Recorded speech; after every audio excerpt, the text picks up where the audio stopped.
St. Mary Mead baignait dans cette tranquillité particulière qui règne toujours en décembre, après la répétition de l'Avent à l'église.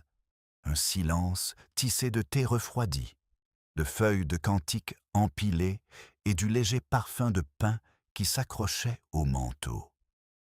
Le rire de Madame Wetherby résonnait encore près de la porte du presbytère. Les lanternes brillaient chaleureusement dans le crépuscule naissant, et le monde semblait parfaitement, réconfortant et ordinaire. Mais dans un coin de la salle paroissiale, où la longue table exposait les contributions pour la fête de Noël à venir, quelque chose n'allait pas de manière flagrante ni grossière, juste un léger trouble dans l'ordre naturel des choses. C'était comme la brève hésitation d'une horloge entre deux tic-tac. Minime, presque imperceptible, mais indéniable pour quiconque avait l'œil aussi observateur que celui de Miss Marple. Elle le remarqua en ajustant ses gants. Les dames du village avaient disposé leurs pâtisseries avec soin, chaque article étant étiqueté pour la vente. Pourtant, le grand gâteau de Noël, la fierté de Madame Penaligon, recouvert d'un glaçage particulièrement somptueux, était appuyé contre le mur, légèrement de travers, comme s'il avait été déplacé à la hâte. Et plus étrange encore, une fine déchirure gâchait le fondant blanc immaculé, une fente étroite pas plus large qu'une aiguille à tricoter. À première vue, cela semblait accidentel, mais le regard de Miss Marple s'attarda. Elle avait souvent constaté que les accidents à St. Mary Mead étaient remarquablement intentionnels. Près d'elle, la femme du vicaire s'affairait, comptant les pots de confiture. « J'espère que la fille Cunningham n'a pas oublié d'apporter ses minces pies, » murmura-t-elle, sans remarquer le gâteau. Mademoiselle Marple marmonna poliment et continua à enfiler ses gants.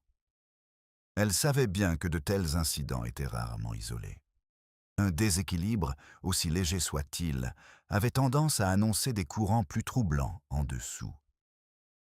La porte s'ouvrit brusquement, laissant entrer un courant d'air froid et la voix tonitruante du colonel Melrose. « Bonsoir, mesdames. Les routes sont déjà verglacées. J'ai failli envoyer mon Austin dans la haie de Madame Wetherby. » Il rit comme s'il s'agissait d'un exploit héroïque. Derrière lui venait M. Lawrence Blackwood, le nouveau locataire de Briar Cottage. Grand, posé, et avec le malaise raffiné d'un homme peu habitué à la convivialité villageoise. Son arrivée avait été le principal sujet de commérage pendant des semaines. Veuf, calme, il dégageait une tristesse cultivée que beaucoup trouvaient séduisante et quelques-uns suspecte. Il adressa un signe de tête poli à Mademoiselle Marple, mais ses yeux, vifs et sombres, se posèrent brièvement sur la table des desserts. Non par curiosité, mais par reconnaissance. Mademoiselle Marple remarqua l'infime pause dans son pas. « C'est très gentil, de votre part de vous joindre à nous, Monsieur Blackwood, » répéta Madame Larche pour la 3e journée consécutive, virevoltant autour de lui comme un moineau anxieux. Ces fêtes dépendent tellement de l'esprit communautaire. « Bien sûr, » répondit-il doucement, « il faut contribuer là où l'on peut. » Mademoiselle Marple vit son regard se poser une fois de plus sur le gâteau. Juste un instant, juste assez pour trahir un calcul intérieur, avant qu'il ne s'excuse poliment pour aller aider à transporter des boîtes depuis le garde-manger du presbytère. Elle s'approcha de la table pour examiner la déchirure.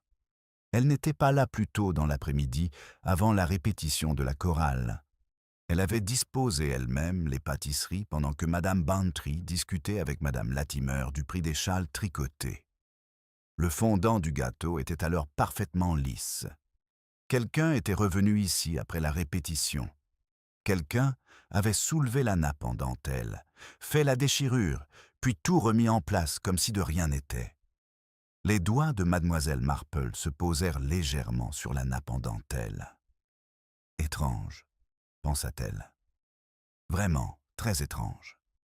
Elle se dirigea vers le vestiaire, où des voix jeunes chuchotaient, celle de la jeune Molly Andrews et de sa cousine audacieuse Jane, qui venait chaque Noël de Surrey.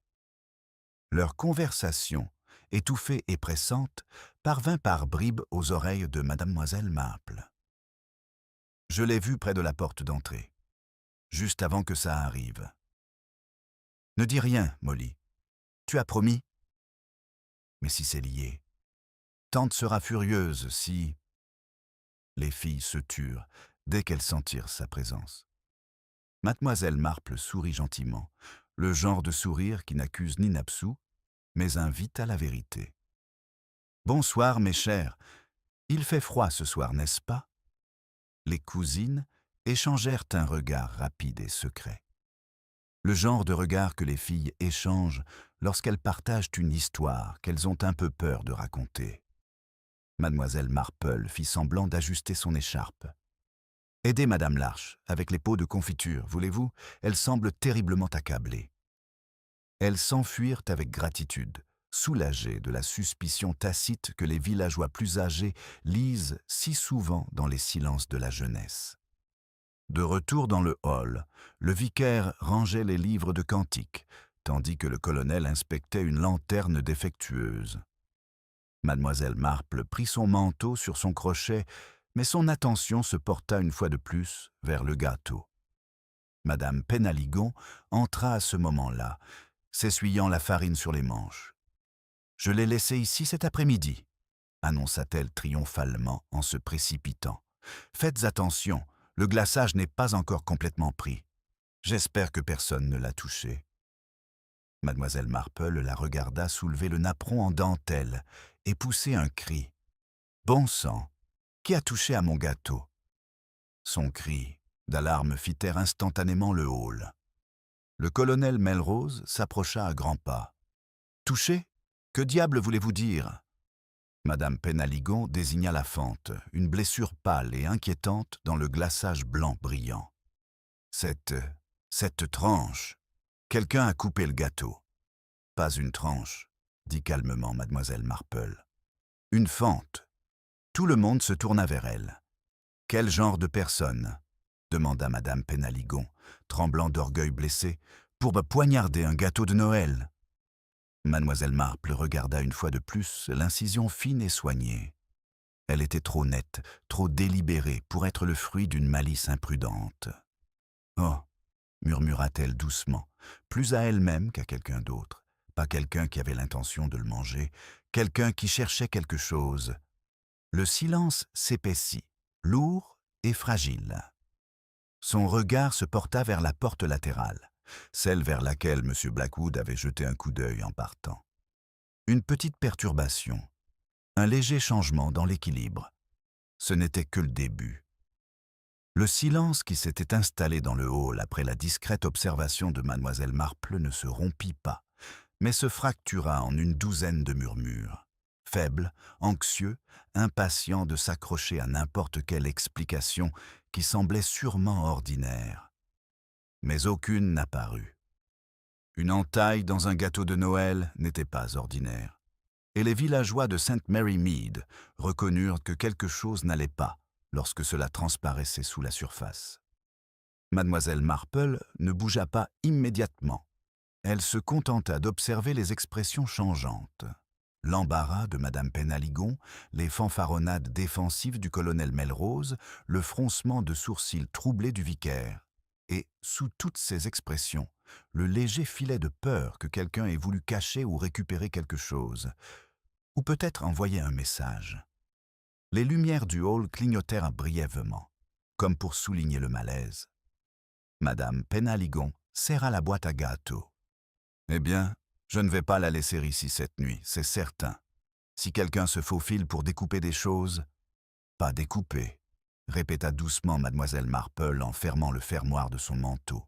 « Une perforation droite et étroite, plutôt une... sonde. » Le colonel Melrose poussa un soupir de frustration. « Une sonde pour quoi faire ? Ce sont des absurdités de villageois, voilà tout. » Madame Larche fit claquer sa langue. « Nous devrions appeler l'inspecteur Cray. Les gâteaux ne se poignardent pas tout seuls. »« L'appeler pourquoi, exactement ?» aboya le colonel. « Un peu de glaçage déplacé par un enfant indiscret. » Miss Marple remarqua son empressement à rejeter cette idée. Le colonel s'énervait souvent lorsqu'il sentait que quelque chose échappait à son contrôle. Le vicaire s'éclaircit doucement la gorge. Respirons tous un bon coup, Madame Penhaligon. Si vous acceptez de laisser le gâteau ici, je peux vous garantir que le hall restera fermé à clé. Non, insista-t-elle en serrant la boîte contre elle comme si elle risquait de s'enfuir. Je l'emporte avec moi. Mademoiselle Marple ne discuta pas. La peur s'exprimait de manière étrange chez les gens. Pour ceux comme Madame Penhaligon, protéger le gâteau était un moyen de retrouver un certain sentiment d'ordre brisé. Elle se tourna vers la sortie, avançant lentement, laissant à ses yeux le temps de suivre la ligne de mire qu'elle avait remarquée plus tôt. La porte latérale, dont le cadre était légèrement éraflé, avait désormais plus de sens. Mademoiselle Marple s'arrêta devant elle, effleurant le grain du bois du bout des doigts gantés. Le vicaire s'approcha. « Quelque chose vous tracasse, mademoiselle Marple ?»« Oh !» murmura-t-elle, « rien de plus qu'une pensée à moitié formée. » Puis, avec un sourire aimable, elle ajouta « Vous savez comment les pensées ont tendance à vagabonder chez les personnes âgées. » Le vicaire, qui avait vu suffisamment de pensées vagabondes, de mademoiselle Marple menées à des arrestations, ne semblait pas convaincu. Dehors, le ciel était assombri par le début de soirée. Les lanternes se balançaient dans le vent froid. Les villageois se dispersaient en petits groupes inquiets, chacun baissant immédiatement la voix dès qu'il se croyait hors de portée. À 2 pas du hall, mademoiselle Marple entendit madame Larche chuchoter à madame Weatherby. « Avez-vous vu le visage de Blackwood? Il était blanc comme un linge quand il a vu cette entaille. » Mademoiselle Weatherby ricana. « Blanc, il est toujours blanc, comme un fantôme qui désapprouve tout le monde. Et qui d'autre qu'un nouveau venu ferait une chose pareille? Vraiment, il y a quelque chose d'étrange dans son comportement. Croyez-moi. » Leurs voix s'évanouirent dans la nuit alors qu'elles s'éloignaient, bras dessus, bras dessous, les ragots fleurissant déjà comme du givre sur les haies. Mademoiselle Marple descendit la ruelle, passant devant le mur du presbytère. Des pas s'approchèrent, hésitants. Molly Andrews sortit du portail, les joues rougies par le froid et la culpabilité. « Mademoiselle Marple, » murmura-t-elle en se tordant les mains. « Je ne voulais pas écouter tout à l'heure, mais... » Mademoiselle Marple s'arrêta doucement. « Oui, ma chère. » Molly se mordit la lèvre. « Jane m'a dit de ne rien dire, mais j'ai vu quelqu'un retourner dans le hall après la répétition, avant que les autres ne reviennent. »« Vraiment ?» demanda mademoiselle Marple d'une voix douce et encourageante. Elle acquiesça. « Un homme, quelqu'un de grand. Il est entré par la porte latérale. Et vous ne l'avez pas reconnu. » Molly hésita. « Je ne suis pas sûre. » Puis, précipitamment, « J'ai pensé que c'était Monsieur Blackwood. Voilà, le premier soupçon concret.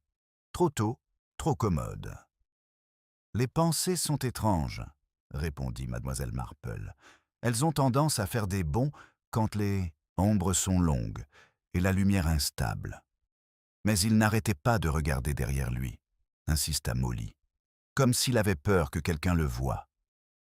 Mademoiselle Marple lui toucha le bras. « Merci, ma chère. Mais souvenez-vous, ce que l'on voit de loin n'est parfois qu'à moitié vu. » Molly acquiesça d'un air incertain et s'éloigna précipitamment. Mademoiselle Marple reprit sa marche lente et régulière vers High Street. Elle ne se précipita pas dans ses spéculations. C'était l'erreur de la police. Il s'était précipité vers la première piste plausible. Non, quelque chose d'autre la préoccupait. Non pas l'acte, mais l'intention. Une entaille dans un gâteau suggérait que quelqu'un cherchait quelque chose de caché à l'intérieur.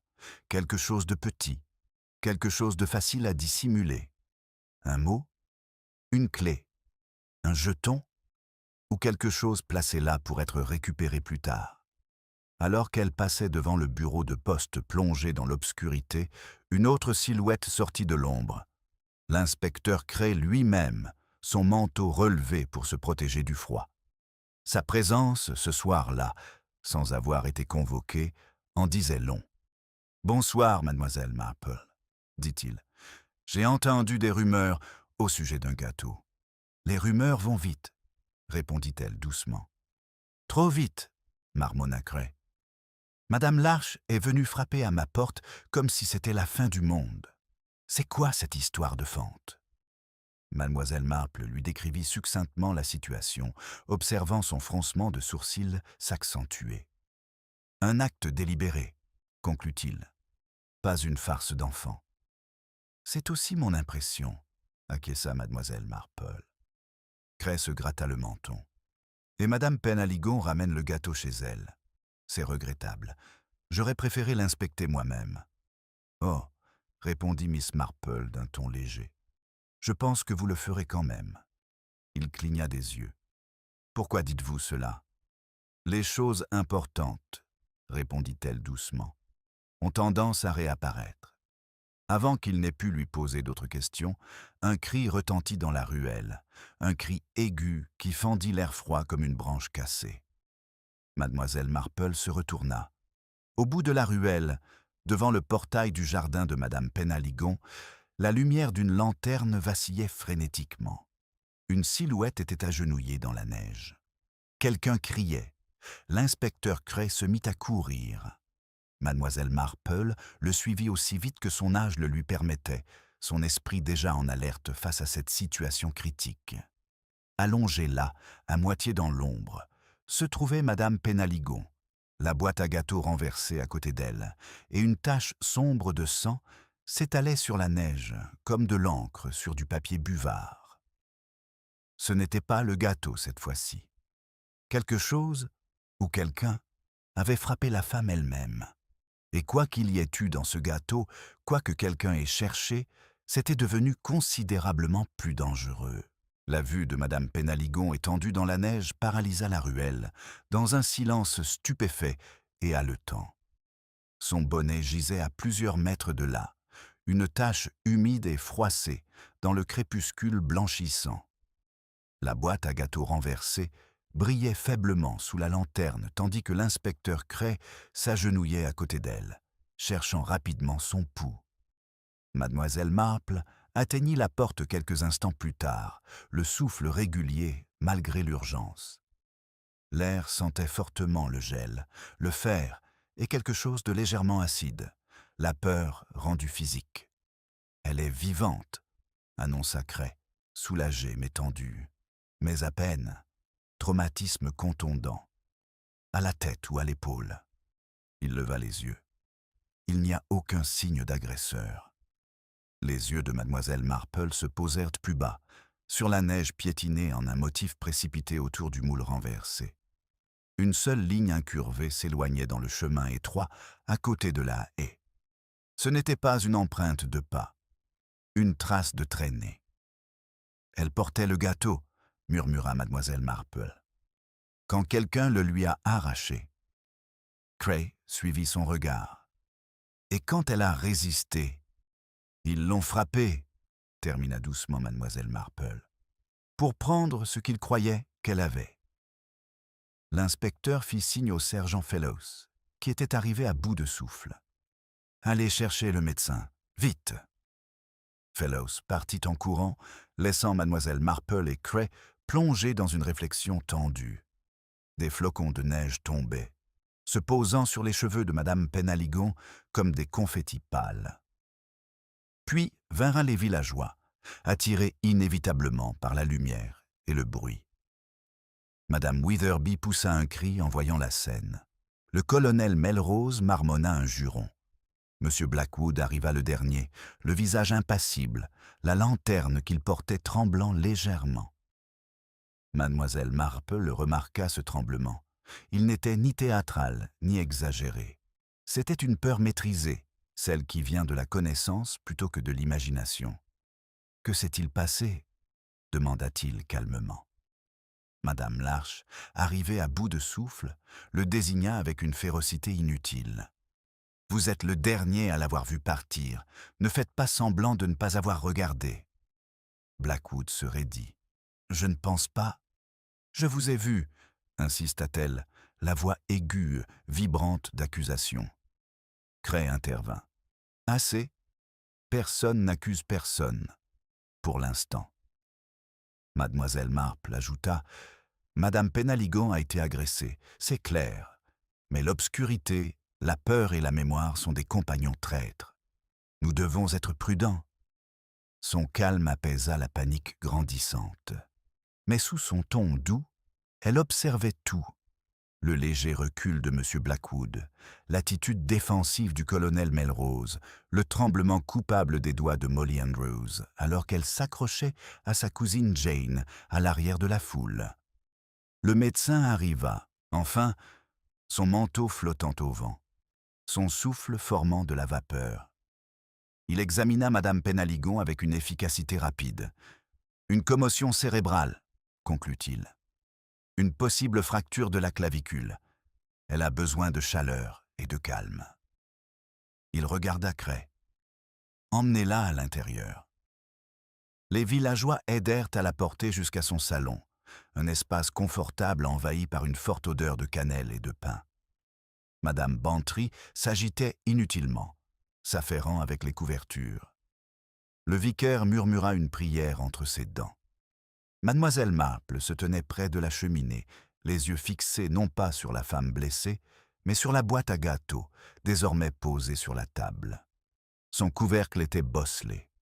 Pas écrasé, mais bosselé vers l'intérieur, comme s'il avait été frappé par quelque chose de petit mais de puissant.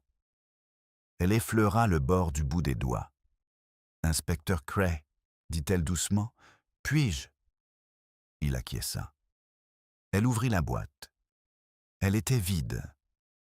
Mademoiselle Marple s'attendait à ce qu'elle soit vide. Mais ce à quoi elle ne s'attendait pas, c'était la présence d'un léger résidu de miettes fines et pâles balayées vers un côté, des miettes qui ne correspondaient peut-être pas au glaçage intérieur. Quelqu'un avait fouillé plus minutieusement que ne le laissait supposer la simple entaille. Cray se pencha. « Elle a été vidée. »« Oui, » murmura mademoiselle Marple. « Mais à la hâte. Regardez les bords, ils sont irréguliers. Quelqu'un l'a fouillée une deuxième fois. À l'extérieur. » Cray jura entre ses dents. Donc, quoi qu'ils cherchaient, ils pensaient qu'elle l'avait. Et quand ils ont découvert qu'elle ne l'avait pas, murmura mademoiselle Marple. Ils ont paniqué. L'atmosphère de la pièce s'alourdit, les implications s'installant comme de la poussière sur les meubles polis. Le colonel Melrose s'écria soudainement. « Et alors ? Un gâteau est un gâteau, à moins que quelqu'un ait perdu la tête. » Mademoiselle Marple se retourna, l'air doux mais inflexible. « Colonel, les gens perdent rarement la raison. Ils perdent leurs scrupules. » Il se hérissa. « Insinuez-vous ?»« Je n'insinue rien, » dit-elle calmement. « Seulement que le gâteau a été fouillé 2 fois. Et cela signifie que quelqu'un craignait de perdre ce qui y était caché. » Le colonel se tut, croisant fermement les bras. Près de la porte, M. Blackwood se tenait seul, silencieux. Son regard était fixé sur la boîte vide, sa mâchoire se crispant de manière presque imperceptible. Mademoiselle Marple s'approcha de lui. « Vous semblez troublé, » dit-elle. Il hésita. « C'est dérangeant. »« La plupart des choses dérangeantes, » répondit mademoiselle Marple, « ne sont que de vieux problèmes qui refont surface. » Il la regarda brusquement, comme un homme qui sentait la vérité se rapprocher plus vite que prévu. Avant qu'il n'ait pu répondre, Molly Andrews s'approcha timidement. « Inspecteur, je ne voulais pas le dire tout à l'heure, parce que je n'étais pas sûr. » Cray se redressa. « Continuez. » Elle déglutit. « J'ai cru voir quelqu'un attendre près de la haie, avant que Madame Penaligon n'atteigne son portail. »« Qui ?» demanda Cray. La voix de Molly tremblait. « Je ne voyais pas clairement. Un homme. Grand. Il portait un manteau sombre. » Tous les regards se tournèrent, trop rapidement, trop simplistement, vers M. Blackwood. Son expression se durcit. Je n'étais pas près de chez elle. Madame Larche renifla bruyamment. Comme c'est pratique. Cray leva la main. Nous n'allons pas nous livrer à des simagrées villageoises. Mais mademoiselle Marple ne regardait pas M. Blackwood. Son regard se porta vers la fenêtre. Le givre formait de délicates veines sur la vitre, et les contours flous des empreintes de pas laissées plus tôt s'estompaient sous la neige qui tombait. Des empreintes trop grandes pour appartenir à M. Blackwood. Elle enregistra discrètement cette information. Puis son regard se posa sur un petit éclat brillant sur le sol près de la cheminée, presque invisible. Un fragment de papier d'argent. Mademoiselle Marple se baissa et le ramassa délicatement. Il était plié en deux, comme s'il avait servi à emballer quelque chose de petit et de précieux. Ce n'était pas du glaçage à gâteau, ce n'était pas une décoration, c'était tout autre chose, quelque chose qui valait la peine d'être recherché à 2 reprises, et qui valait la peine de frapper une femme. Mademoiselle Marple se releva lentement, la feuille cachée dans sa paume. Un murmure symbolique de la vérité et du danger qui grandissait rapidement, silencieusement, à St. Mary Mead. Mademoiselle Marple referma ses doigts sur le morceau de feuille, laissant les bavardages de la pièce s'évanouir comme un léger bruit de fond autour d'elle. Elle avait appris depuis longtemps que les gens se livraient le plus lorsqu'ils croyaient la situation trop chaotique pour être observés subtilement. Et le chaos, dans un petit village, était rarement bruyant. Il était silencieux, fragile, tendu comme un fil trop serré. L'inspecteur Cray continua d'interroger Molly, mais l'attention de Miss Marple resta fixée sur les légers plis de la feuille d'aluminium. Ce n'étaient même pas les plis négligés d'un emballage de bonbons. Ils étaient délibérés, compressés et légèrement irréguliers, comme s'ils avaient été enroulés autour de quelque chose de petit, de plat et pas plus épais qu'une carte de visite. Ou un mot, ou une clé. Elle le glissa délicatement dans son gant. Madame Penaligon, qui reposait maintenant sous des couvertures, remua faiblement. Le médecin se pencha sur elle, lui murmurant des instructions, le front plissé. « Il ne faut pas la perturber davantage », avertit-il d'un ton sec. « Une question au maximum. » Cray acquiesça, mais son impatience était palpable. Mademoiselle Marple s'avança avant qu'il n'ait pu le faire. « Ma chère, » dit-elle doucement, « vous souvenez-vous de quelque chose d'inhabituel avant de quitter le hall ?» Madame Penaligon cligna des yeux, somnolente, luttant pour rassembler ses souvenirs malgré la douleur. Seulement que quelqu'un était derrière moi. J'ai entendu des pas rapides. « Avez-vous vu qui c'était » demanda Cray. « Non, mais il y avait une odeur. » Elle fronça les sourcils, concentrée. Une odeur forte, chimique, comme du vernis ou de l'huile. Mademoiselle Marple acquiesça d'un petit signe de tête, un mouvement discret et déterminé que Cray ne remarqua pas. « Assez de questions », insista le médecin, renvoyant tout le monde dans le salon. Les villageois reprirent leur chuchotement, avec une ferveur accrue. Madame Larche serra son châle de manière théâtrale. Des odeurs chimiques, de l'huile. Mais Blackwood passe son temps à bricoler son vieux gramophone. On l'entend vrombir à des heures très étranges. Blackwood se raidit. « Avez-vous terminé ?»« Pas du tout, » répondit Madame Larche, ravie. « Et il est rentré seul chez lui ce soir, n'est-ce pas ?» En se cachant. Mademoiselle Marple observa sa réaction. De l'agacement, pas de la peur. Pas de recul. Pas de repli soudain dans le silence. Blackwood croisa le regard de Mademoiselle Marple. « Je sais que je suis un étranger, mais je n'avais aucun différend avec Madame Penaligon, ni aucun intérêt pour son gâteau. »« C'est justement là le problème, » répondit-elle doucement. « Vous voyez, quelqu'un en avait. » Le silence revint dans la pièce. Le colonel Melrose se tortilla lourdement sur sa chaise. Et si tout cela concernait les fonds de la fête? Madame Penaligon s'occupait de la caisse l'année dernière. Une somme assez importante, si je me souviens bien. Mademoiselle Marple réfléchit. Oui, mais les voleurs intéressés par l'argent sont rarement aussi méticuleux. Ils ne découpent pas les gâteaux avec une précision chirurgicale. Et le gâteau était plutôt grandiose, ajouta Madame Witherby sur la défensive. Beaucoup l'ont admiré. Mademoiselle Marple sourit gentiment. Oui, ma chère, mais l'admiration implique rarement de couper à travers le fondant. Un léger tapotement retentit sur la vitre.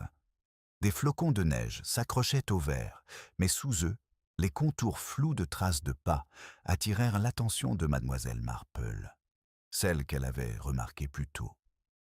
Elle se dirigea silencieusement vers la porte, suivie par Cray. Dehors, le froid était vif, mais la ruelle enneigée offrait une grande clarté.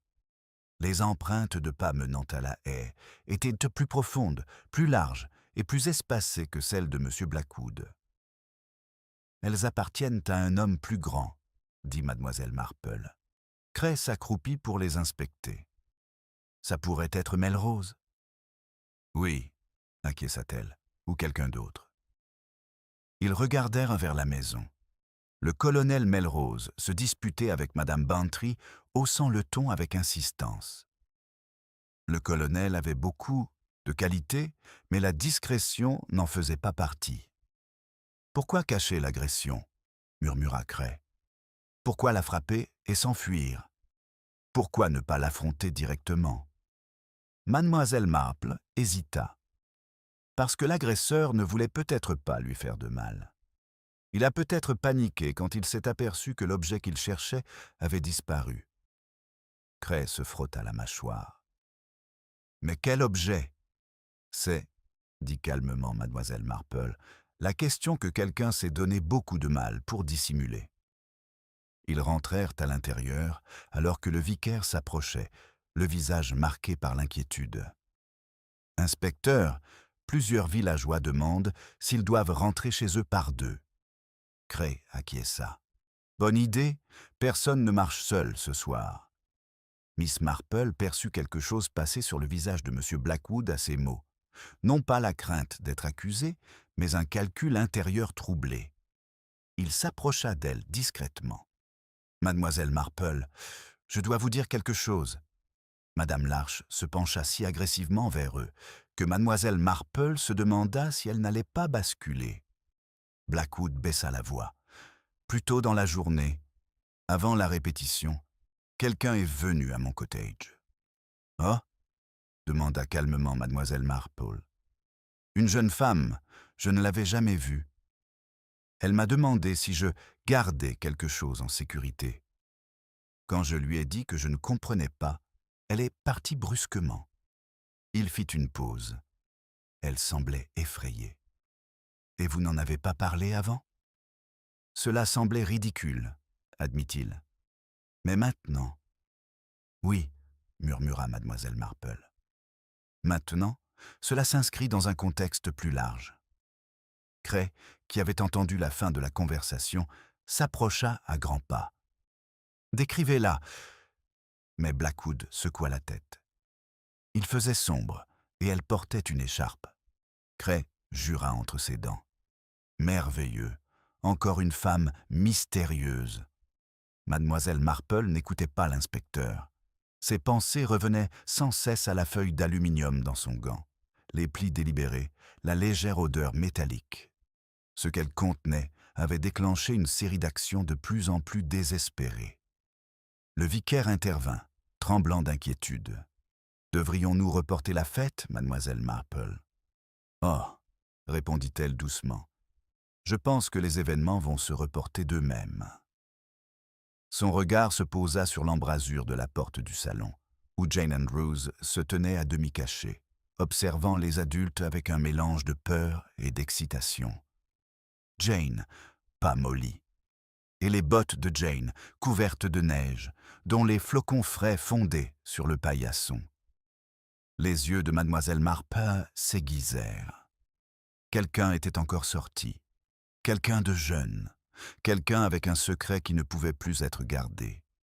L'équilibre du village n'avait pas seulement changé, il était en train de se fissurer.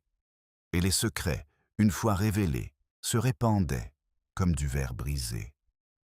Jane Andrews se raidit dès que le regard de Mademoiselle Marple se posa sur ses bottes, comme si elle sentait l'attention de la vieille dame la frôler comme un courant d'air. La jeune fille glissa ses mains derrière son dos, un geste inconscient et protecteur, et s'enfonça dans l'embrasure de la porte, essayant de se rendre invisible. Mais l'invisibilité était une compétence que peu d'adolescents possédaient, surtout dans les moments de culpabilité. Mademoiselle Marple s'approcha d'elle avec un sourire doux qui ne trahissait rien.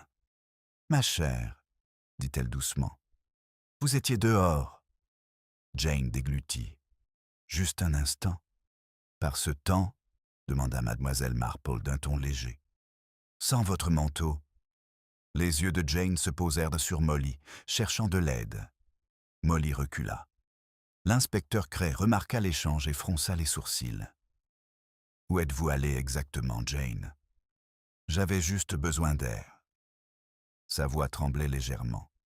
Mademoiselle Marple ne la pressa pas de questions.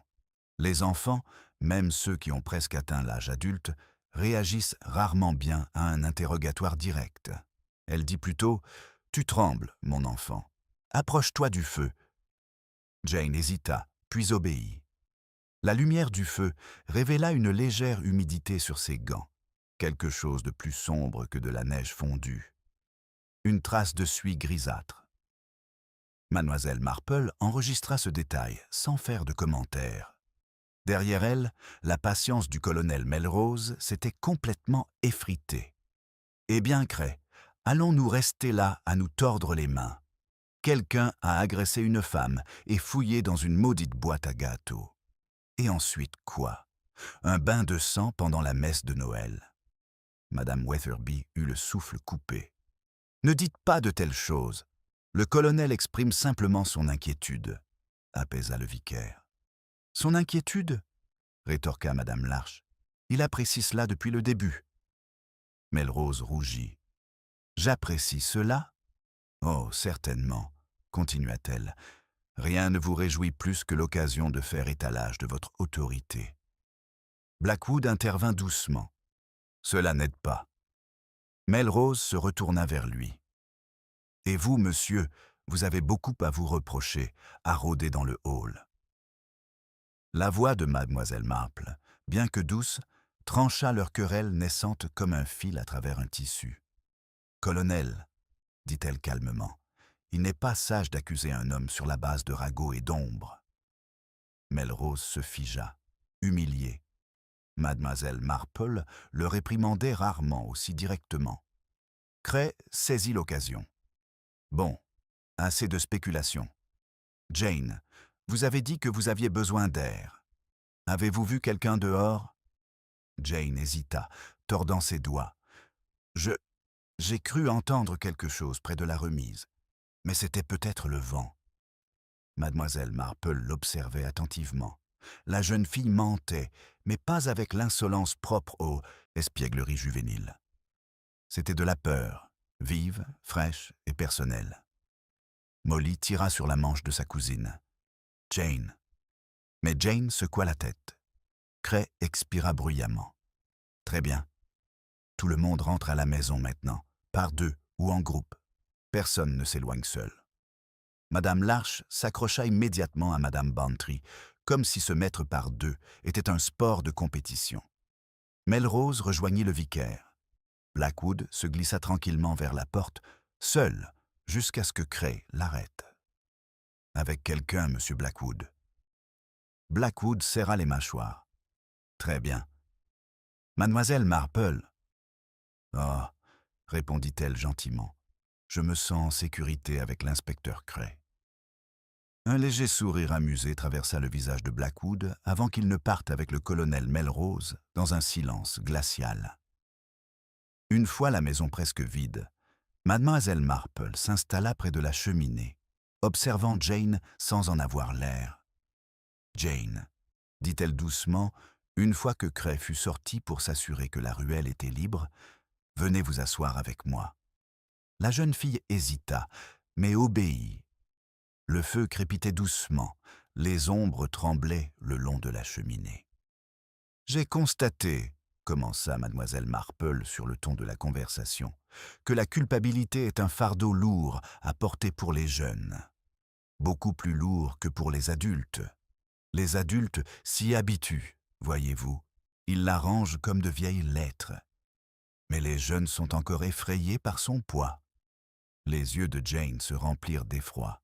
« Je ne suis pas coupable, » murmura-t-elle. « Oh, ma chère, » dit doucement mademoiselle Marple, « la culpabilité ne signifie pas nécessairement que vous avez fait quelque chose de mal. Parfois, cela signifie simplement que vous savez quelque chose que les autres ignorent. » Les lèvres de Jane tremblaient. « Vous voyez, » continua mademoiselle Marple, « vos bottes sont couvertes de neige fraîche. Vos gants sont couverts de suie. Et vous avez profondément peur de quelque chose ou de quelqu'un. » Jane fixait le feu. « J'ai promis de ne rien dire. »« Les promesses, » répondit gentiment mademoiselle Marple, « sont très nobles. Mais elles ne doivent jamais mettre en danger des personnes innocentes. » Une larme coula sur la joue de Jane. « Tout a mal tourné, » murmura-t-elle. « Nous étions censés le cacher dans un endroit sûr. C'est tout. » La voix de mademoiselle Marple resta douce. « Cacher quoi, ma chère ?» Jane secoua violemment la tête. « Je ne peux pas le dire. » « Mais quelqu'un, » dit doucement mademoiselle Marple, « croyait que ce que vous cachiez se trouvait dans le gâteau de madame Penhaligone. » Jane retint son souffle. « Alors ils l'ont fouillé, » poursuivit mademoiselle Marple, « et comme ils ne trouvaient rien, ils l'ont frappé. » Jane se couvrit la bouche des deux mains. Molly, incapable de supporter la tension, s'écria « Elle n'a frappé personne, elle n'a rien volé. Ce n'était pas sa faute. » Mademoiselle Marple leva une main apaisante. « Je n'ai jamais dit que c'était le cas. » Jane sanglotait. « Nous avons juste trouvé quelque chose. »« Où ?» demanda mademoiselle Marple. « Dans la remise, » murmura Jane. « Près du hall. Après la répétition, c'était enveloppé dans du papier d'argent. » Les doigts gantés de mademoiselle Marple se crispèrent légèrement. Jane poursuivit d'une voix tremblante. « Nous ne savions pas ce que c'était. Jane a dit que ça avait l'air important. Elle a dit que nous devrions le cacher. Alors nous l'avons mis dans le creux derrière le vieux poêle dans la remise de madame Penhaligone. » Miss Marple inspira lentement. « Pas dans le gâteau, une cachette complètement inadaptée. » « Qui d'autre était au courant ?» demanda-t-elle. « Personne, » s'écria Jane. « Mais quelqu'un a dû nous voir, parce que quand je suis retournée vérifier tout à l'heure, la cachette était vide. » Miss Marple ressentit tout le poids de ces mots. Quelqu'un d'autre était au courant. Quelqu'un qui s'était rendu dans la remise sous la neige, quelques instants avant le retour de Jane. Cray revint dans la pièce, secouant la neige de son manteau. « Tout est réglé ?» Miss Marple se leva lentement. « Inspecteur, » dit-elle doucement, « il semble que la nuit ne fasse que commencer, car celui qui avait pris l'objet caché était toujours là, et devenait de plus en plus désespéré. » L'inspecteur Cray s'arrêta net, la neige fondant encore sur ses bottes, tandis que les mots calmes de mademoiselle Marple se répandaient dans la pièce comme un courant d'air froid.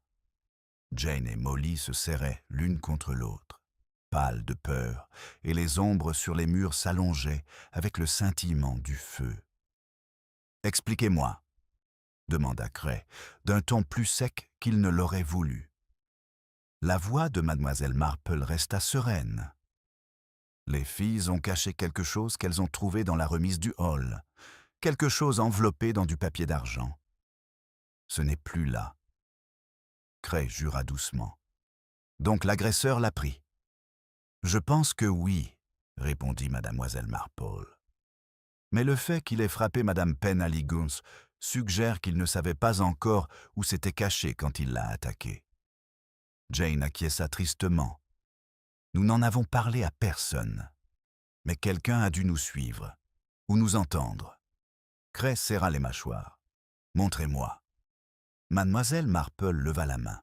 « Inspecteur, réfléchissez. Celui qui a pris l'objet est déjà revenu une fois. Il ne prendra pas le risque de revenir. Le hangar sera vide. » « Même ainsi, » commença Cray. « Même ainsi, » continua doucement mademoiselle Marple, « vous trouverez des traces d'effraction. Et plus important encore, vous découvrirez dans quelle direction il est parti ensuite. » Cray hésita, puis se tourna vers Fellows, qui attendait anxieusement près de la porte. « Prenez la lanterne, vérifiez la remise. N'y allez pas seul, emmenez le vicaire. » Fellows acquiesça et se précipita dehors. Jane s'effondra sur la chaise la plus proche. « Vous me promettez que je n'aurai pas d'ennui ?» Mademoiselle Marple lui toucha légèrement l'épaule. « Ma chère enfant, vous n'avez rien fait de mal, si ce n'est cacher quelque chose que vous n'auriez jamais dû toucher. » Jane frissonna. Cela semblait important. « Les choses importantes, » dit doucement mademoiselle Marple, « sont rarement abandonnées sans raison. » Cray faisait les 100 pas dans la pièce. Qu'est-ce que c'était donc? Une lettre? Une clé? Pourquoi cacher quelque chose dans un gâteau? Miss Marple ne répondit pas immédiatement. Elle se dirigea plutôt vers la fenêtre et écarta le rideau de dentelle. Des flocons de neige tombaient en silence, formant des motifs réguliers sur la vitre, suffisamment légers pour effacer toute trace en moins d'une heure. Le danger se cachait plus facilement par temps doux. Derrière elle, Molly murmura. Ce n'était pas grand, juste de la taille d'une carte, pliée, bien emballée. Mademoiselle Marple acquiesça. Cela correspondait au fragment de papier d'aluminium dans son gant. Cray se tourna vers les filles. « Pourquoi le papier d'aluminium » La voix de Jane tremblait. « C'était déjà comme ça quand nous l'avons trouvé. Nous ne l'avons pas déballé. » Les yeux de mademoiselle Marple brillèrent. C'était révélateur, très révélateur. L'horloge du hall sonna la demi-heure, d'un ton grave et lugubre qui fit sursauter Jane. Mademoiselle Marple l'observa attentivement. De la peur, mais aussi autre chose, le poids d'une promesse qu'elle n'avait pas encore complètement rompue. « Jane, » dit mademoiselle Marple, « la jeune femme qui a rendu visite à M. Blackwood vous semblait-elle familière ?» Jane releva brusquement la tête. « Non, je veux dire, je ne l'ai pas vue. Nous n'avons vu personne. » Mais Molly se mordit la lèvre. « Jane, peut-être... Non !» siffla Jane. Mademoiselle Marple enregistra cette réaction. Une fille de cet âge ne protégeait pas les étrangers sans raison ou sans lien. Cray ouvrit la porte d'entrée pour observer la ruelle. La neige tourbillonnait à l'intérieur, obscurcissant la lumière des lampadaires. Fellows devrait déjà être rentré. Mademoiselle Marple le rejoignit. La ruelle s'étendait, blanche et silencieuse, les lampadaires projetant de faibles halos sur les congères. Aucune silhouette, aucun mouvement. Cray marmonna. « Je vais les trouver. » Miss Marple lui toucha le bras. « Inspecteur, écoutez. Vous ne devez pas y aller seul non plus. » Il hésita, puis acquiesça à contre-cœur. « D'accord. Blackwood doit encore être dans les parages. Je vais le chercher. » Mais avant qu'il n'ait pu bouger, des pas rapides s'approchèrent d'appui dans la ruelle. Un instant plus tard, Fellows apparut, essoufflé, suivi du vicaire qui agitait frénétiquement une lanterne. « Tout a disparu !» haleta Fellows. « Toutes les traces ont disparu !» Cray le saisit par les épaules. « Calmez-vous !» Fellows reprit son souffle. La porte de la remise était ouverte. Il y avait de la neige sur le sol, des empreintes, mais une seule série bien nette. De grosses bottes, des pas lourds, vers l'arrière, vers la ruelle. « Et la cachette ?» demanda mademoiselle Marple. « Elle est vide, » répondit Fellows d'un air abattu. « Mais il y avait une odeur, quelque chose de fort, métallique. » Les yeux de mademoiselle Marple s'aiguisèrent. De l'huile. La même odeur que madame Penhaligon avait mentionnée avant de s'évanouir. Cray expira. Nous recherchons donc un homme avec de grosses bottes, transportant peut-être quelque chose qui sent l'huile. Fellows désigna l'allée. Les empreintes vont dans cette direction, vers l'ancienne école. Mademoiselle Marple ressentit un frisson plus sinistre que la neige ne pouvait jamais en provoquer. L'école, murmura-t-elle. Non éclairée, abandonnée, inobservée. Un endroit parfait pour se cacher, dit Cray d'un ton sinistre. Un endroit parfait, corrigea doucement mademoiselle Marple, pour que quelqu'un examine ce qu'il a pris, sans craindre d'être dérangé. Cray se tourna vers Fellows. Restez avec les filles. Vicaire, fermez les portes à clé. Mademoiselle Marple? Mais elle avait déjà pris son manteau sur le crochet. Vous ne venez pas, protesta Cray. Oh, dit mademoiselle Marple d'un ton aimable, je ne voudrais pas que vous interprétiez mal l'épreuve. De plus, à mon âge, on ne s'inquiète plus d'attraper froid. Cray gémit, mais ne discuta pas davantage. Quelques instants plus tard, tous les trois, Cray, mademoiselle Marple et la lanterne du vicaire, sortirent dans la neige. Le village était devenu étrangement calme. Les lumières festives s'étaient éteintes sous le poids de la peur. Leurs pas étaient étouffés par la couche de neige de plus en plus épaisse, et le seul bruit était le sifflement du vent qui soufflait à travers les haies. Alors qu'ils approchèrent de l'école, mademoiselle Marple leva la main. Une lueur, faible, vacillante. La lumière d'une lanterne filtrait à travers les volets fissurés. Cray murmura « Il y a quelqu'un à l'intérieur ». Mademoiselle Marple acquiesça d'un signe de tête. « Ils ne resteront pas longtemps ». Il s'avança, trop vite, mais mademoiselle Marple l'attrapa par la manche. « Inspecteur », murmura-t-elle, « les gens désespérés commettent des erreurs désespérées. Nous ne devons pas l'effrayer. » Cray ralentit. Ils arrivèrent à la porte. Cray leva la main pour faire signe. Puis, un bruit sourd retentit à l'intérieur. Une table se renversa. Quelque chose de métallique cliqueta sur le sol. La silhouette d'un homme passa devant la fenêtre. Cray poussa la porte. L'école était vide. La lanterne avait été abandonnée. La fenêtre était grande ouverte. La neige tourbillonnait violemment à l'endroit où quelqu'un venait de s'enfuir. Mais sur le sol, juste sous le bureau renversé, gisait un petit objet. Miss Marple s'agenouilla. Un deuxième fragment de papier d'argent, fraîchement déchiré, et en dessous, un seul mot griffonné sur le sol en bois, une écriture frénétique, tracée à la hâte avec quelque chose de pointu. Pas en sécurité. Mademoiselle Marple se releva lentement, le cœur serré. Quelqu'un n'était pas seulement à la recherche de quelque chose. Quelqu'un fuyait. Quelque chose de bien pire. L'inspecteur Cray fixait les mots griffonnés sur le sol de l'école, comme s'il pouvait se réorganiser pour devenir plus clair. La lueur tremblante de la lanterne faisait vibrer les lettres, comme si l'avertissement était toujours vivant, toujours urgent. Miss Marple, cependant, étudia le message avec le calme de quelqu'un qui est depuis longtemps habitué au danger sous ses humbles apparences. « Pas en sécurité ?» marmonna Cray. « Pas en sécurité par rapport à qui ?» Mademoiselle Marple se redressa. « De qui ou de quoi ?»« La peur peut prendre de nombreuses formes, inspecteur. » Le vent sifflait à travers la fenêtre ouverte, dispersant la neige sur les planches de bois.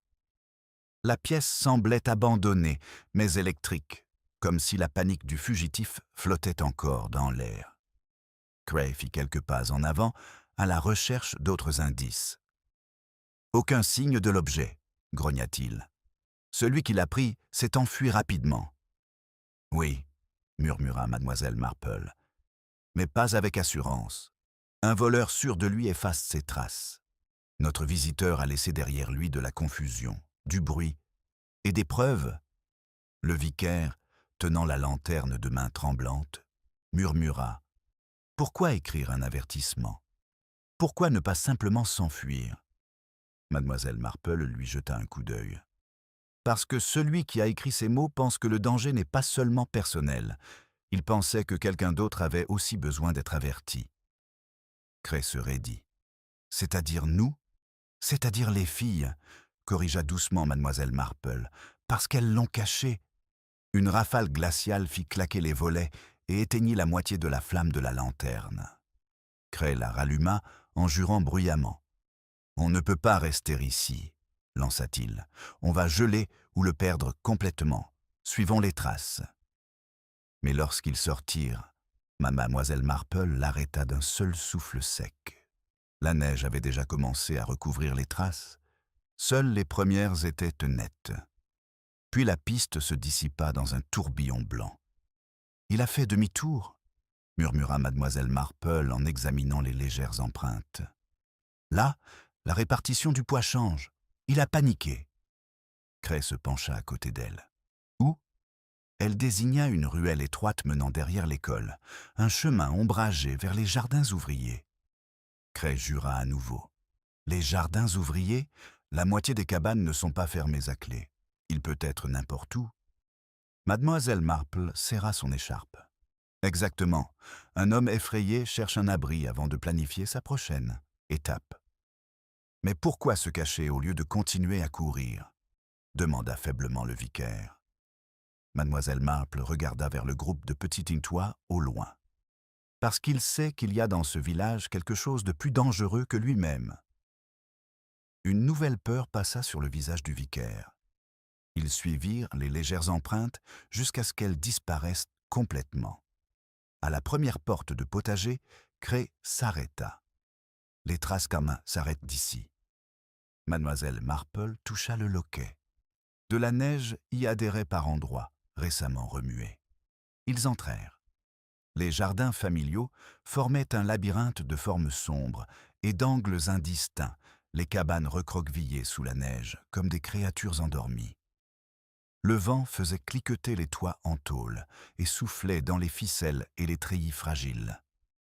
Cray prit une inspiration. « Nous allons fouiller chaque cabanon. » Miss Marple posa doucement la main sur sa manche. « Inspecteur, pardonnez-moi, mais c'est précisément ce qu'il attend de vous. » Cray la regarda d'un air furieux. « Vous pensez qu'il nous observe toujours? »« Oh oui, » répondit-elle doucement. « Les gens qui fuient le danger restent souvent près de l'endroit où ils pensent que le danger a pris naissance, assez près pour voir s'ils sont suivis. » Cray se déplaça, mal à l'aise. « Alors, où pourrait-il aller? »« Quelque part où il pourrait voir sans être vu, » dit-elle. « Quelque part en hauteur. » Son regard se porta vers le haut. Vers le vieux château d'eau au bord des jardins ouvriers, une structure trapue et oubliée qui surplombait tout le patchwork de cabanes. Cray suivit son regard. « Vous pensez qu'il l'a escaladé? »« Je pense, » dit délicatement Mademoiselle Marple, « que nous devrions aller voir. » Ils s'approchèrent en silence, la neige étouffant leurs pas. Le château d'eau se dressait comme une silhouette sombre contre le ciel nocturne. Alors qu'ils s'approchaient, Mademoiselle Marple vit un mouvement rapide près de la base. Une ombre qui se retirait. Cray se précipita. Mais une voix retentit, rauque, terrifiée. « Restez où vous êtes !» Cray s'arrêta net. Mademoiselle Marple s'avança d'un ton chaleureux et rassurant. « Ma chère, personne ne vous veut de mal. » Un homme émergea de l'ombre. Grand, large d'épaules, le manteau couvert de neige. Ses mains tremblaient comme s'il s'efforçait de supporter un poids invisible. Cray siffla. « Vous ?» Les yeux de Mademoiselle Marple s'écarquillèrent de manière presque imperceptible. C'était Monsieur Harris, l'employé de la poste, discret, banal et tout à fait ordinaire. Du moins, c'est ce que le village avait toujours cru. Harris n'avait rien d'un homme dangereux, mais son visage reflétait désormais la panique brute de quelqu'un acculé ou traqué. Cray s'approcha. « Où est l'objet que vous avez pris ?» Harris secoua violemment la tête. « Je ne l'ai pas. Je ne l'ai jamais eu. Vous ne comprenez pas. » Mademoiselle Marple l'observait avec une précision sereine. « Alors pourquoi étiez-vous dans l'école ?»« J'ai cru voir quelqu'un entrer, » balbutia-t-il. « Je suis allé les avertir. Je pensais qu'ils l'avaient. »« Les avertir ?» aboya Cray. « À propos de quoi ?» La voix de Harris se brisa. « Il est ici !»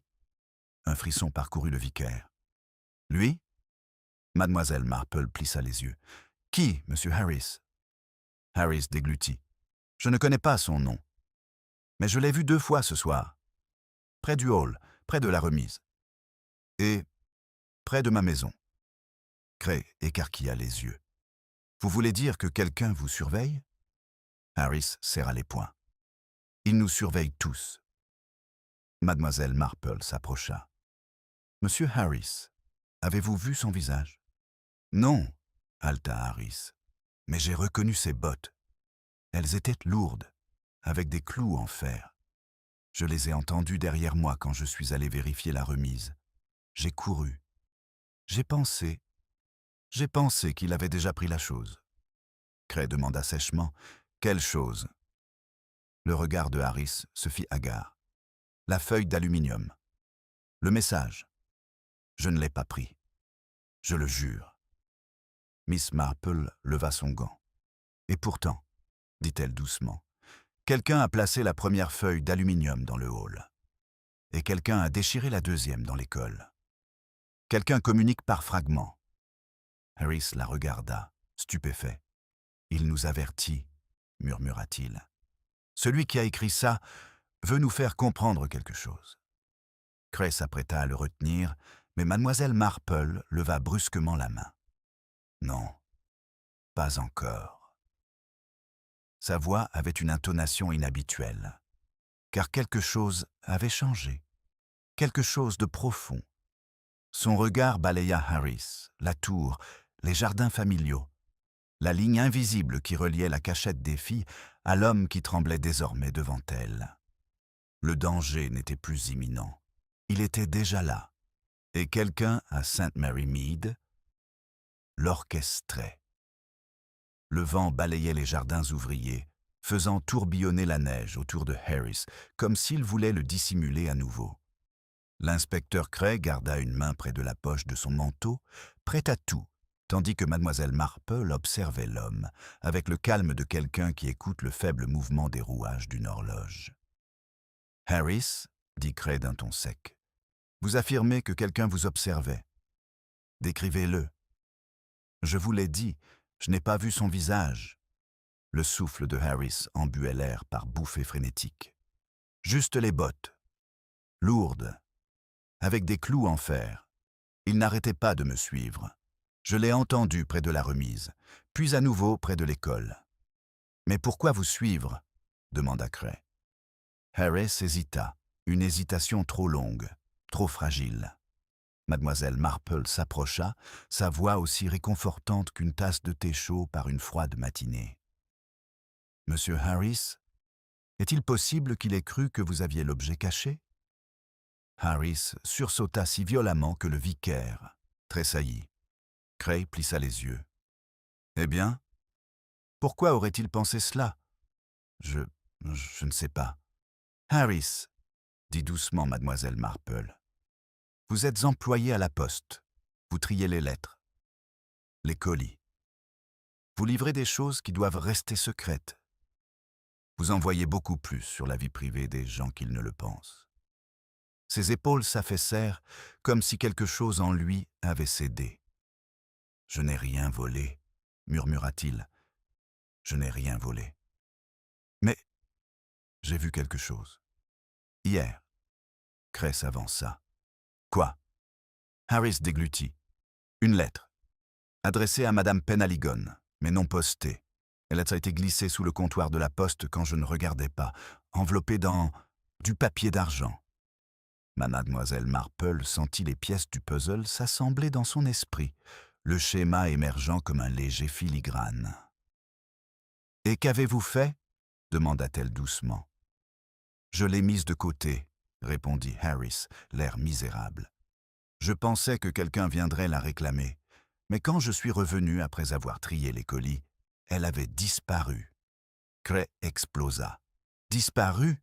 Vous avez perdu l'objet même pour lequel tout le monde se bat? Je ne l'ai pas perdu, s'écria Harris. Quelqu'un l'a pris, quelqu'un savait. Mademoiselle Marple posa doucement la main sur sa manche. Quelqu'un qui ne voulait pas que Madame Penhaligon le reçoive. Le vent hurlait à travers les parcelles, faisant grincer les cabanes comme de vieux os. « Inspecteur, dit Mademoiselle Marple à voix basse. Monsieur Harris n'est pas le manipulateur. C'est un homme effrayé qui est tombé sur quelque chose qu'il ne pouvait pas interpréter. » Cray serra les mâchoires. « Alors qui est le manipulateur ?» Mademoiselle Marple regarda vers la ruelle sombre qui menait au village, calme, innocente et totalement trompeuse. « La seule personne, murmura-t-elle, qui savait exactement où chercher. » Avant que Cray n'ait pu lui poser de questions, un cri lointain résonna à travers les parcelles. « Inspecteur, par ici !» C'était Fellows, qui agitait une lanterne depuis l'autre bout des parcelles.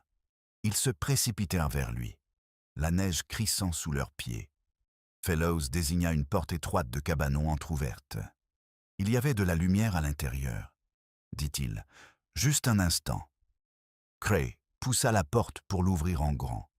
La remise était exiguë, encombrée de vieux outils et manifestement occupée jusqu'à quelques secondes auparavant. La lanterne à l'intérieur vacillait encore, témoin du récent remue-ménage. Une caisse avait été renversée, répandant des clous sur le sol, et sur le banc gisait une écharpe en laine sombre, humide de neige, abandonnée à la hâte. Miss Marple la ramassa. Ses doigts effleurèrent le tissu, remarquant le parfum léger.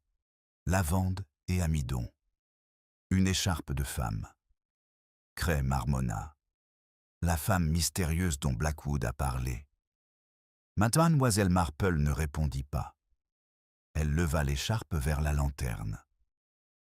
Fil reflétait la lumière. De la laine rouge. Teinte de manière distinctive. Une couleur familière. Elle l'abaissa lentement. « Inspecteur, » dit-elle, « cela appartient à quelqu'un du village. » Cray la regarda fixement. « Qui ?» Avant qu'elle n'ait pu répondre, des pas se firent entendre à l'extérieur, ni rapides, ni furtifs. Délibérés. Mesurés. Quelqu'un s'approchait, avec l'assurance de celui qui se croyait innocent, ou intouchable. Il entra dans la lumière de la lanterne. Madame Larche. Son expression se crispa dès qu'elle vit l'écharpe dans la main de Mademoiselle Marple. « Oh !» dit-elle d'un ton léger, trop léger. « Vous l'avez trouvée? J'ai dû la laisser tomber tout à l'heure. » Cray écarquilla les yeux. « Elle vous appartient ?»« Bien sûr, » répondit-elle en souriant avec un calme fragile. « Je me demandais où je l'avais égarée. » Harris se recroquevilla derrière Mademoiselle Marple, tremblant. Le vicaire regarda tour à tour chacun d'eux, perplexe. Cray croisa les bras. « Madame Larche, pourquoi étiez-vous dans les jardins communautaires à cette heure-ci ?»« Mon cher inspecteur, » dit-elle en riant, « je n'y étais pas. Je passais simplement par là, en rentrant chez moi. J'ai vu vos lanternes et j'ai pensé que je pourrais peut-être vous aider. » Harris poussa un cri étouffé. « Elle ment. » Madame Larche se retourna brusquement vers lui. « Pardon ?» Harris recula. « C'est vous qui n'arrêtiez pas d'apparaître près de la remise. »« Près du hall. Je vous ai vu près de la porte latérale tout à l'heure. Vous avez fait semblant de ne pas me remarquer. »« Oh, c'est absurde !» rétorqua-t-elle. « Cet homme est clairement surexcité. » Le ton de Cray se refroidit. « Et comment votre écharpe s'est-elle retrouvée dans un hangar de jardin il y a quelques minutes ?» Madame Larche hésita un peu trop longtemps. « Je ne peux pas imaginer, » dit-elle finalement. « Peut-être que quelqu'un d'autre l'a prise. » Mademoiselle Marple s'avança, la voix douce mais perçante. « Ma chère Madame Larche, cette écharpe a été portée ce soir. Elle est encore chaude sous l'humidité. Le visage de Madame Larche se raidit. Et là, continua mademoiselle Marple en essuyant une trace de suie sur la laine, il y a des résidus provenant de la cheminée de Madame Penaligon. Êtes-vous allé chez elle après qu'elle ait été agressée? Le masque de Madame Larche se fissura. La peur transparaissait, vive et instinctive. Je suis simplement allé voir si elle allait bien, balbutia-t-elle. Tout le monde sait à quel point je me soucie du village. Alors pourquoi, demanda gentiment mademoiselle Marple, avez-vous pris la fuite? Madame Larche la fixa du regard, puis elle regarda Cray, puis Harris. Le silence se resserra autour d'elle comme un nœud coulant. Je n'ai pas pris la fuite, murmura-t-elle. Mais c'était pourtant le cas, et tous les trois le savaient. Cray s'avança. Madame Larche, vous allez nous accompagner, maintenant. Mais mademoiselle Marple leva la main. Non, inspecteur. Pas encore. Son regard resta rivé sur madame Larche, car sous la peur qui se lisait sur le visage de la femme, il y avait autre chose, une connaissance que mademoiselle Marple reconnut. Pas la culpabilité, pas la confusion, la reconnaissance. Madame Larche savait exactement ce qui était caché dans le papier d'aluminium, et elle savait exactement qui elle craignait, ce qui signifiait que l'orchestration se trouvait ailleurs, et que le véritable coupable était toujours invisible. La neige s'épaississait, brouillant les parcelles en formes pâles et mouvantes. Madame Larche se tenait raide dans la lueur de la lanterne, son écharpe humide dans la main de mademoiselle Marple, ses yeux scintillant d'une terreur trop vive pour être de la culpabilité. Cray se tenait à côté d'elle, déconcerté par le refus exprimé dans la voix ferme et douce de mademoiselle Marple. « Pas encore », répéta mademoiselle Marple, sans quitter des yeux le visage tremblant de madame Larche. Cray siffla. Elle s'est enfuie de la scène du crime. Elle a rôdé dans les jardins ouvriers. Son écharpe est ici. Oui, dit doucement mademoiselle Marple. Mais aucun de ces comportements n'est celui d'une personne qui cache sa culpabilité. Ce sont les comportements d'une personne qui cache sa peur. Madame Larche retint son souffle dans un petit sursaut involontaire. Cray la fusilla du regard. Peur de quoi? Mademoiselle Marple s'approcha de madame Larche et baissa la voix jusqu'à murmurer comme le souffle de l'air hivernal. Vous savez ce qu'il y avait dans le papier d'aluminium, n'est-ce pas? Madame Larche ferma les yeux. Cette pause infinitésimale fut la seule confirmation dont mademoiselle Marple avait besoin. Harris semblait sur le point de s'évanouir, appuyé contre le mur de la remise. Elle savait depuis le début. Non, corrigea mademoiselle Marple avec une précision tranquille. Elle l'a appris ce soir, et quelqu'un lui a confié une information très dangereuse. La voix de madame Larche se brisa. Je ne voulais pas être impliquée. Je vous jure que je ne voulais pas. Cray demanda. Alors pourquoi vous êtes-vous enfui? Pourquoi vous êtes-vous caché dans les cabanes? Les mains de madame Larche tremblaient. Parce qu'il m'a suivi. L'homme aux bottes. Harris laissa échapper un halètement étranglé.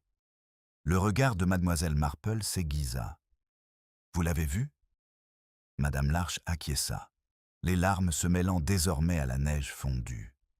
Devant le portail de madame Penaligon, juste avant qu'elle ne crie. Cray se figea. Vous l'avez vu l'attaquer? Non, murmura-t-elle, mais il l'a atteinte. J'ai entendu la boîte de conserve tomber. Je me suis enfui avant qu'il ne me voie. Cray recula, stupéfait. Pourquoi n'avez-vous rien dit? Madame Larche rit amèrement. Parce que vous auriez pensé que j'essayais de vous distraire. Parce que vous auriez pensé que c'était moi qui l'avais attaqué. Parce que Sa voix s'affaiblit jusqu'à devenir un murmure brisé. Parce que j'ai vu ses yeux. Mademoiselle Marple se pencha vers elle. Décrivez-les. Madame Larche frissonna. Durs, colériques, pas sauvages, délibérés, comme s'il croyait avoir droit à tout ce qui était caché dans cette feuille d'aluminium. Mademoiselle Marple absorba silencieusement cette information. La frustration de Cray éclata. Qui est-il? Qui est cet homme mystique aux bottes lourdes? Harris prétend l'avoir vu. Jane prétend l'avoir entendu. Maintenant, vous prétendez avoir été poursuivi. Pourtant, personne ne peut le nommer. Personne ne peut le nommer, murmura mademoiselle Marple, parce qu'il n'appartient pas au ragot récent. Il appartient à l'histoire ancienne. Cray la fixa du regard. L'histoire ancienne? Que voulez-vous dire? Mais mademoiselle Marple était déjà en train d'étudier les empreintes autour de la remise. Des empreintes plus profondes près du mur, une éraflure près du coin, une trace de traînée à moitié effacée par la neige qui tombait. Un homme de grande taille, un homme suffisamment familier avec le village pour se déplacer sans être vu. Un homme que madame Penaligon laisserait s'approcher de son gâteau. Un homme dont les bottes résonneraient dans la neige et l'obscurité. Le cœur de mademoiselle Marple se serra à la pensée d'un vieux souvenir désagréable. Un comportement qu'elle avait déjà observé, des années auparavant, dans un autre village loin de St. Mary Mead. Harris poussa soudain un cri en pointant du doigt la ruelle. « Là, quelqu'un bouge !» Ils se retournèrent tous. Une grande silhouette passa devant la haie. Une ombre dans l'obscurité profonde, marchant d'un pas pressé vers la rue principale. Cray se précipita. « Inspecteur, attendez !» l'avertit mademoiselle Marple. Mais il était déjà en train de s'enfoncer dans la neige, Fellows sur ses talons. Le vicaire hésita. « Devrions-nous les suivre ?»« Oh non, » dit calmement mademoiselle Marple. « Pas nous. Pas encore. » Madame Larche saisit le bras de mademoiselle Marple. « Vous devez leur dire qui c'est. » Mademoiselle Marple la regarda vraiment, et quelque chose se brisa en elle. « Je ne voulais rien dire, » murmura madame Larche, « parce que cela le ruinerait. »« La vérité le fait souvent, » murmura mademoiselle Marple. « Mais le silence ruine bien plus. » Madame Larche s'étouffa. « Je ne savais pas que le fleuret avait une signification. Je ne savais pas qu'il était lié à... » Elle s'interrompit. Mademoiselle Marple attendit. « En rapport avec quoi ?» Madame Larche serra fermement son écharpe, les jointures blanchies. « C'était quelque chose du passé de madame Penaligon. Quelque chose qu'elle m'avait confié il y a des années, en toute confidentialité. Quelque chose qu'elle espérait ne jamais voir, refaire surface. » Harris avait l'air perplexe. « Son passé? Quel passé? »« Ce n'est pas à moi de le dire, » murmura madame Larche. « Mais je crois que l'homme aux bottes la connaissait depuis longtemps. » Les yeux de mademoiselle Marple se refroidirent. Un détail dangereux. Un détail qui réduisait sa liste. « Madame Penaligon, » dit-elle lentement, « n'a pas grandi à St. Mary Mead. »« Non, » murmura madame Larche. « Elle a vécu à Briarbridge. Et avant cela, mademoiselle Marple termina doucement. « Stanton Vale. » Madame Larche eut le souffle coupé. « Comment avez-vous » Mais mademoiselle Marple ne l'écoutait plus. Car Stanton Vale signifiait quelque chose. Stanton Vale signifiait scandale. Et Stanton Vale signifiait un homme qui avait été emprisonné pour un crime qu'il affirmait ne pas avoir commis. Un homme dont la rancœur s'était aiguisée au fil des ans. Un homme qui venait d'être libéré, discrètement. La voix de mademoiselle Marple tremblait sous le poids d'une certitude désagréable. « Madame Larche, » demanda-t-elle doucement, « Madame Penaligon a-t-elle jamais parlé d'un certain Arthur Tilling ?» Le visage de madame Larche pâlit. « Vous savez, » murmura-t-elle, « vous savez déjà. » Harris les regarda tour à tour, impuissant. « Qui est Arthur Tilling ?» Le vicaire murmura. « Un homme très troublé, si l'on en croit les vieux journaux. » Mademoiselle Marple serra ses gants. « Un homme qui a été lésé, ou un homme qui se croit lésé. Et ce genre d'homme ne revient pas discrètement. » Le vicaire déglutit. « Il est ici ?»« Oh oui, dit doucement mademoiselle Marple. Il est ici. et le papier d'aluminium, quel que soit son contenu, est la raison pour laquelle il est venu. Un cri lointain résonna dans l'allée. Cray appelait « Fellows ». La neige tourbillonnait violemment, éteignant la lanterne de la remise. Madame Larche s'accrocha à mademoiselle Marple. Que va-t-il faire? Mademoiselle Marple regarda les lumières du village qui clignotaient faiblement à travers la tempête de neige. « Cela, ma chère, dit-elle calmement, dépend entièrement de ce qu'il estime avoir le droit de réclamer. Et de ce que la feuille d'étain, le message enveloppé de secret, révélait vraiment. La neige tombait drue sur les parcelles, effaçant la silhouette que Cray avait poursuivie dans un flou de blanc et d'obscurité. Mademoiselle Marple s'avança d'un pas décidé vers la ruelle, suivie par Madame Larche et le vicaire, tendus et silencieux. La tempête étouffait les bruits, enveloppant le village d'un silence fragile et suspendu. À mi-chemin de la rue principale, ils aperçurent 2 lanternes qui vacillaient. Cray et Fellows émergèrent, essoufflés, le visage rougi par le froid. « Nous l'avons perdu !» grogna Cray. « Les traces ont disparu. » Mademoiselle Marple acquiesça comme si elle ne s'était attendue à rien d'autre. Il se rendrait dans un endroit familier, un endroit où il pense que Madame Penaligon gardait ce qu'il veut. Cray cligna des yeux. « Sa maison ?»« Non, » dit doucement mademoiselle Marple, « la salle paroissiale. » Cray la regarda fixement. « Mais nous avons déjà fouillé cet endroit. »« Oui, » répondit mademoiselle Marple, pendant qu'il cherchait encore.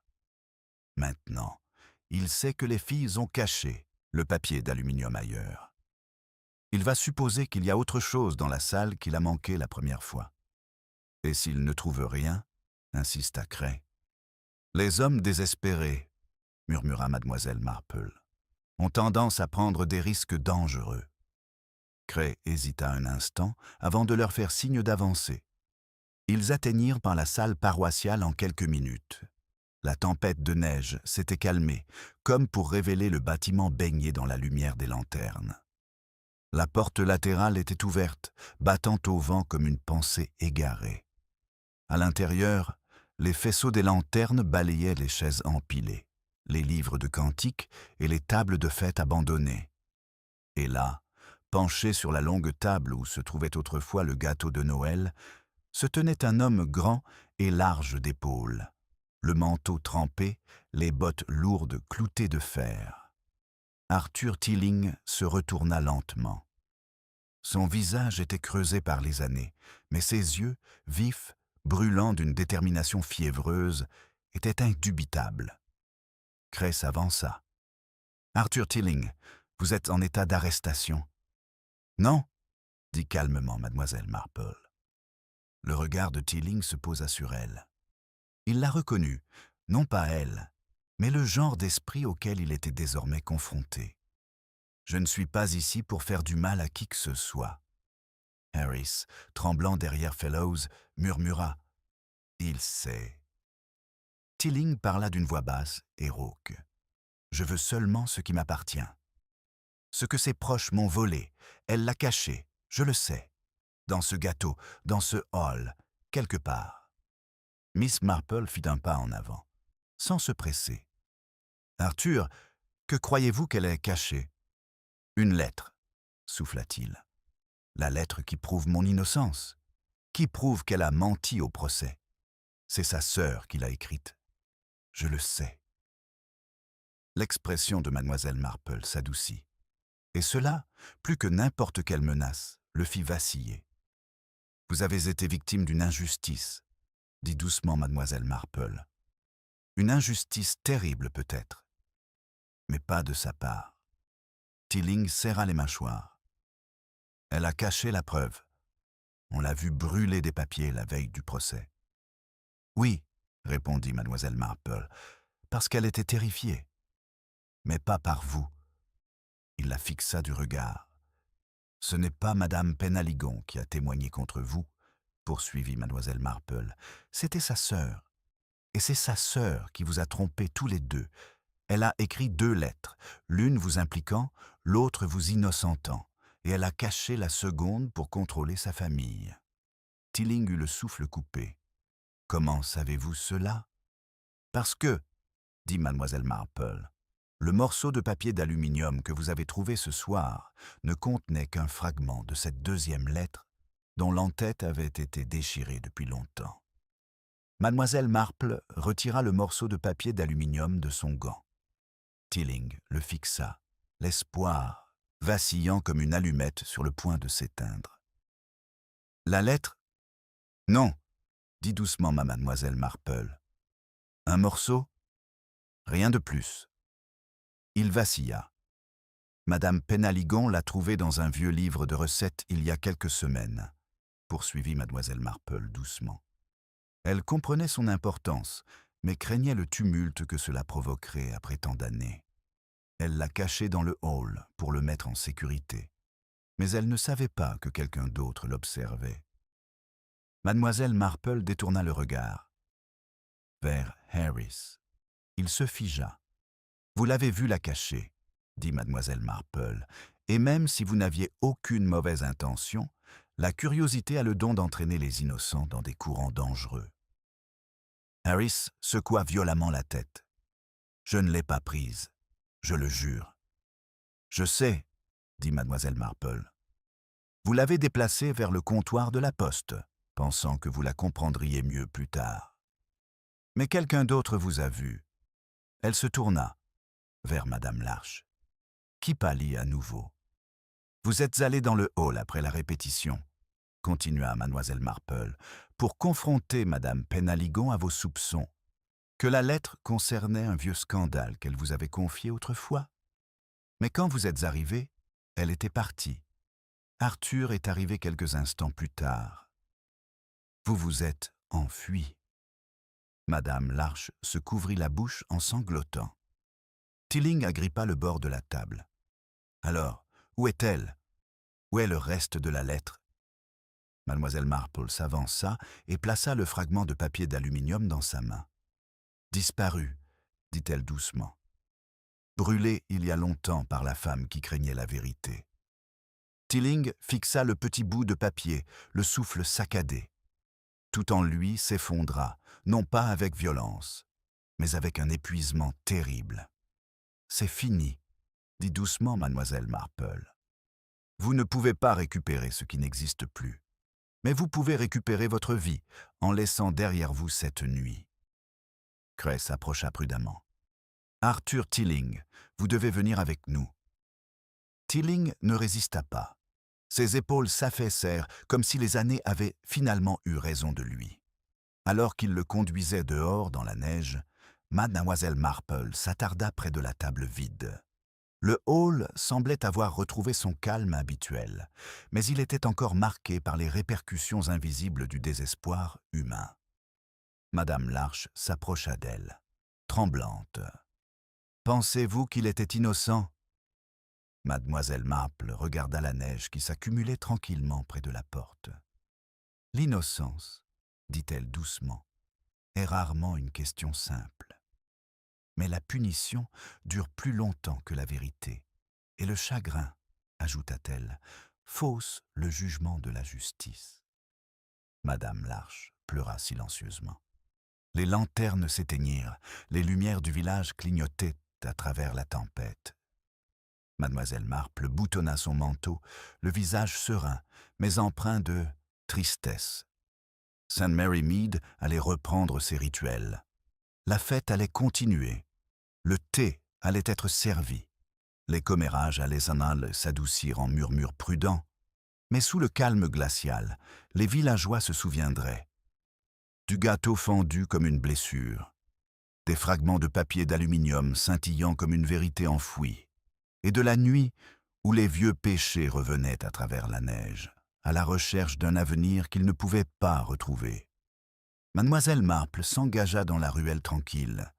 L'équilibre était rétabli, mais changé, toujours changé.